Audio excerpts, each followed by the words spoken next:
देश वेलकम मृत नहीं बढ़ा दिन हरिओम। बोल दो वृंदावन बिहारी लाल की। कहिए, निवेदन है, कहना है। एक निवेदन है, कहना है कि सभी लोग भगवान का दोस्तों भगवान का प्यारा नाम लें, जिससे कि हमारे आपके जीवन का नैया पार होना है। मानव शरीर बड़े भाग्य से प्राप्त होता है। बाबा जी लिखते हैं कि बड़े भाग्य मानुष तन पावा, सुर दुर्लभ सदग्रंथन गावा। तो ये मानव का शरीर मिला है इसके लिए नहीं कि बहुत ज्यादा धन कमा लें, तमाम धन कमा कर रख दे प्यारी। और यहाँ पर तो फिर राम कथा होने जा रही है, जिनका चरित्र ही इतना पावन है कि जो उसको खाली श्रवण कर लेता है उसके जीवन में प्रकाश प्रकाश होता है। राम कथा हमें समय क्या मिला रखा है भैया, थोड़ा बेसवा बढ़िया मिलाइए। आप सभी लोग अगर ऐसा करेंगे, अगर राम कथा जो श्रवण करते हैं उनके घर में कलह नहीं होनी चाहिए, परिवार में झंझट नहीं होना चाहिए। आप लोग देखे हैं, सुने हैं, और अगर नई कथा में सुने हैं तो घर में बुजुर्गों के द्वारा सुने कि हमारे राम जी अपने भाई के लिए सारा राज तकत सब छोड़ करके और वनवास को चले गए।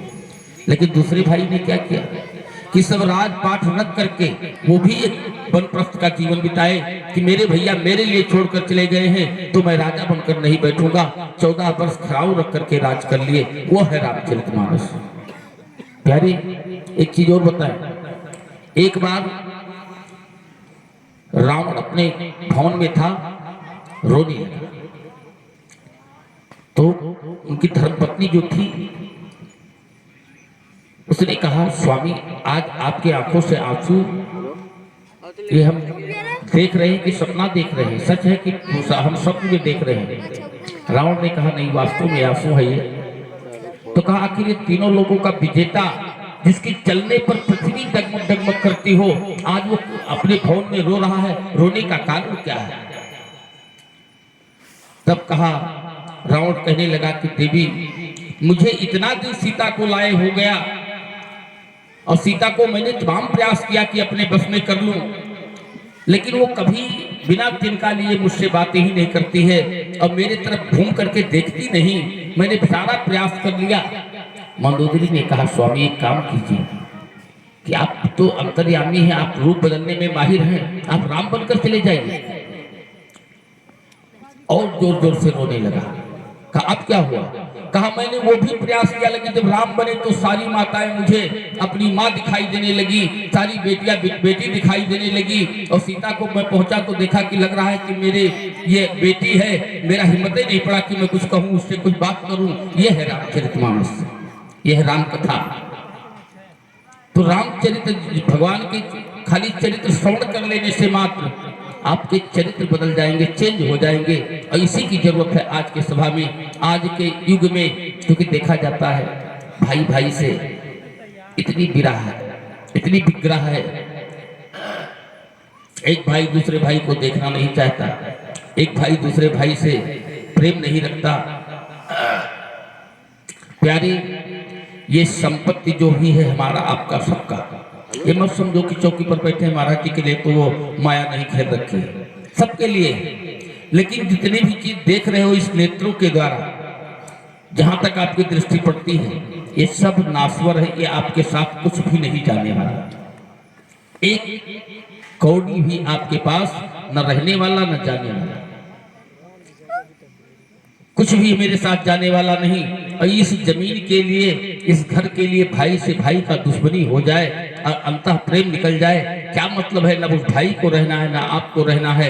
ये तो एक किराए का घर है, हम आज हैं, कल मेरा लड़का होगा, पर उसका लड़का होगा, ये यही रहेगा। और इसमें सीढ़ियाँ जाती रहेंगी। ये स्टेशन है, जैसे स्टेशन पर हम खड़े होते हैं, जिसका बस आया, ट्रेन आई, वो बैठकर चला गया, पीछे वाले को नहीं देखता है कितने लोग रह गए, वो बैठा अपना चला गया। जैसे एक ट्रेन है, ये मानव शरीर एक प्रकार का हम लोग प्लेटफार्म पे, इसलिए बार बार निवेदन करना है कि भगवान का भजन करो और राम कथा को श्रवण करोगे। जिस गांव में यज्ञ होने लगा, उस गांव का ही समझ लीजिए कि उद्धार होने का समय आ गया। होता है सारे विश्व का कल्याण यज्ञ से, जल्दी प्रसन्न होते हैं भगवान यज्ञ से। जो भी डालो अग्नि में खाते हैं अग्निदेव, और यज्ञ के बदले 100 देते हैं अग्निदेव। होता अनाज पैदा है इंसान यज्ञ से, जल्दी प्रसन्न होते हैं भगवान यज्ञ से। भगवान तो यज्ञ से प्रसन्न हो जाते हैं प्यारे। और इस यज्ञ को कोई साधारण मत समझो, बहुत बड़ा है। इंसान जो यज्ञ, पहले यज्ञ कौन कराते थे? राजा महाराजा। आज प्रभु की कृपा हुई कि हम जैसे छोटे छोटे लोग गांव के 10-10, 50-50, 100-100 रुपया एकत्रित करके यज्ञ हो जाता है। पहले जो राजा होते थे वही यज्ञ करवा पाते थे, प्रजा नहीं कर पाती थी। प्रजा सिर्फ उसमें भागीदारी लेती थी, आनंद लेती थी, कथा सुनती थी, हवन करती थी, आहुतियां देती थी। लेकिन ये राजघराने में ही होता था। हम लोग के घर घर में जो आज व्यवस्था है, ये व्यवस्था नहीं हो पाता था। तो आइए हम सब मिलकर पहले 2 शब्द भगवान का भजन करें, फिर कथा में प्रवेश करते हैं।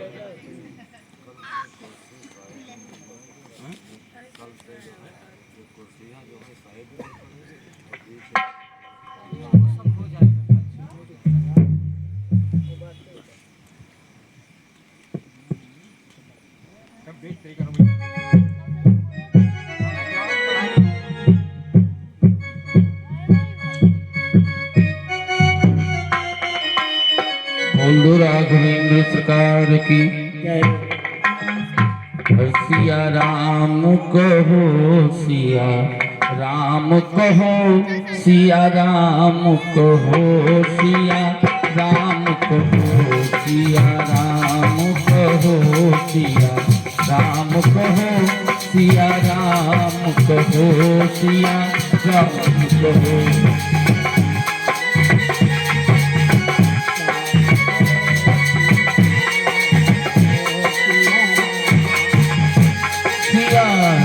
कहो सिया राम कहो, सिया राम कहो, सिया राम कहो, सिया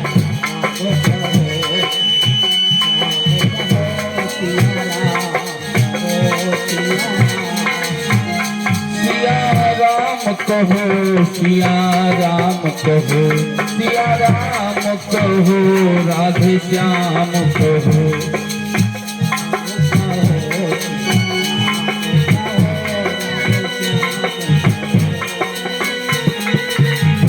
सिया राम कहो, सिया राम कहो, सिया राम कहो, सिया राम कहो,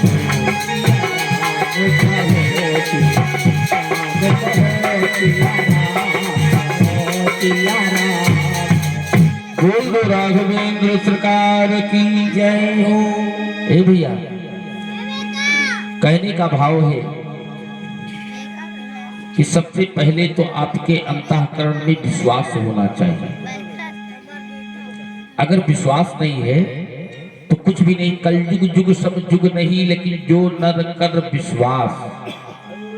जिस चीज में आपका निश्चय दृढ़ से कार्य करोगे तो उसमें किसी भी प्रकार से कभी कोई संकट नहीं आ सकता। देखने में बाधाएं आएंगी, लेकिन वो बाधा ऐसे आएगी जैसे पहाड़ खिसकता आ रहा हो, लेकिन ऊपर से ऐसा निकल जाएगा जैसे लगा फूल का कोई माला लेकर जा रहा है, पता नहीं लगेगा। भजन करने के लिए बार बार प्रेरणा दिया जा रहा है। जितने संत थे सभी लोगों ने कहा भैया सब काम कीजिए लेकिन साथ में भजन कीजिए। प्यारे, अपना फोटो लिए सबसे अहम चीज है कि भजन करने के लिए कोई अवस्था की आवश्यकता नहीं, कोई धन की आवश्यकता नहीं, कोई रूप की आवश्यकता नहीं, कोई आयु की आवश्यकता नहीं। भजन करने के लिए तो भाव की आवश्यकता है। कुछ लोग कहते हैं भगवान उसको मिलेंगे जो, अभी बच्चों से कहो कि भगवान का भजन करो न योग पार्टी से, तो कहेगा महाराज अरे भाई मेरी उम्र है क्या है भजन करे, अभी तो खेलने खाने का उम्र है, भजन क्या करे। लेकिन प्यारे, अगर उम्र की भगवान को आवश्यकता होती तो ध्रुव जी को 5 वर्ष की आयु में भगवान प्राप्त न हो जाते। कुछ लोग कहते हैं भगवान उसको मिलेंगे जिसके पास ज्यादा रुपया है, वो गद्दी चढ़ा देगा, भगवान उसको प्राप्त हो जाएंगे। लेकिन अगर प्यारे भगवान को रुपए की आवश्यकता थी तो सुदामा जैसे गरीब को अपने हृदय से क्यों लगा दिया। कुछ लोग कहते हैं जो बहुत सुंदर होंगे भगवान उन पर जल्दी रीझ जाएंगे। लेकिन अगर सुंदरता की जरूरत होती हमारे भगवान को तो कुंवरी जो 3 जगह से टेढ़ी थी और काली कलूटी थी, भगवान ने उसे अपने हृदय से लगा लिया। अब आप बताएं भगवान को किस धन की आवश्यकता है? ये जो रुपया आप लोग देते हैं, यहाँ जो रुपया पैसा देते हैं, खर्च करते हैं, एक टेंट वाले ले जाएंगे, माइक वाले ले जाएंगे, हम लोग ले जाएंगे, बजाने वाले ले जाएंगे, वैदिक विद्वान आए हैं वो रुपया ले जाएंगे, भगवान इसमें से एक 25 पैसा भी नहीं लेगा। लेकिन वो आपका भाव देख रहा है कि मैंने आपको इतना दिया, आप मेरे लिए क्या कर रहे हैं। जैसे सरकार, चाहे जो सरकार हो, सरकार का एक टैक्स होता है, अगर वो टैक्स ना दिया जाए तो सीबीआई या ईडी छापा मारती है तो कुल धन चला जाता है। और अगर थोड़ा थोड़ा उसमें धन को फिल्टर करते रहोगे तो वो धन समुचित जगह पर खर्च होगा। लक्ष्मी के सुतचारी हैं धर्म अग्नि नृपचोर। लक्ष्मी जी के 4 पुत्र हैं, धर्म, अग्नि और राजा और चोर। और जो जेठ मानो नहीं तो 3 करे भड़फोड़। जो बड़े को नहीं मानोगे, धर्म को नहीं मानोगे, अगर धर्म की रक्षा आप करेंगे तो धर्म आपकी रक्षा करेगा। करने का मतलब है कहीं भी धर्म हो रहा हो, जो भी आपकी श्रद्धा हो, वो अपनी श्रद्धा के अनुसार वहां पर अर्पित करें और भगवान को प्रेम से चढ़ाएं। लगे कि भगवान के हाथ में दे रहे हैं। ये मत सोचिए कि धन कहाँ जाएगा, कौन ले जाएगा।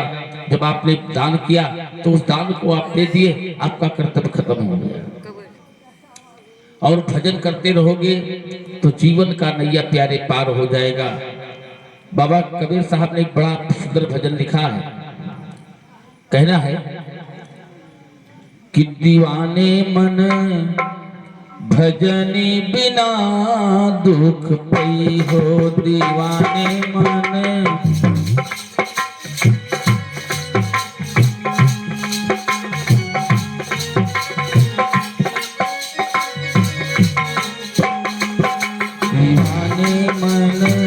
भजनी बिना दुख पई हो।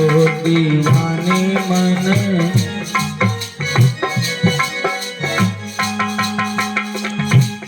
हो, भजनी बिना दुख पई हो। भजनी बिना दुख पई हो। दीवाने मन भजनी बिना दुख पई हो। भजनी बिना दुख पई हो।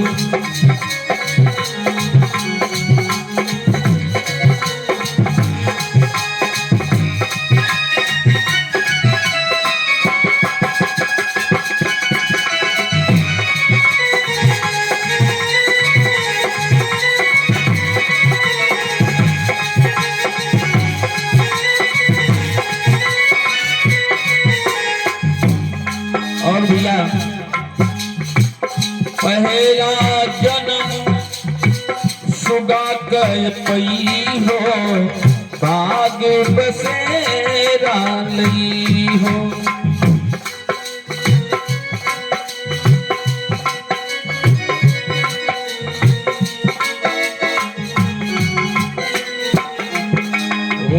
पहला जन्म सुगा कय पई हो। बाग बसेरा ली हो।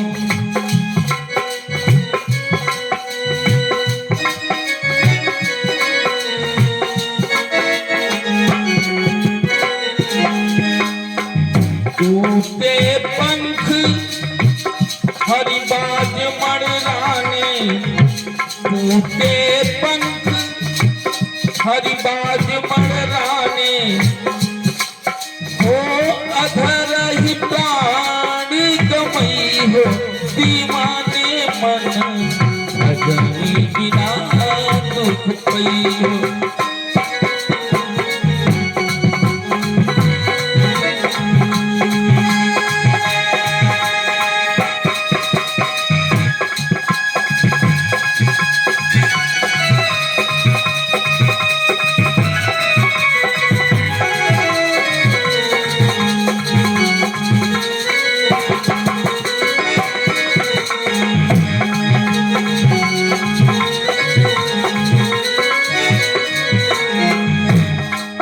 लिया तीसरा जन्म।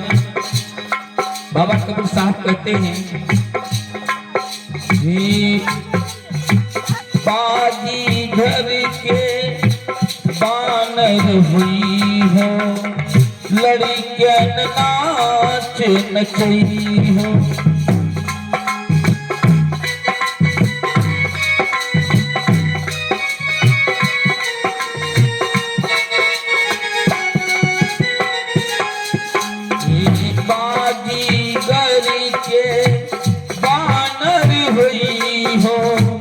लड़कियन नाच नचई हो।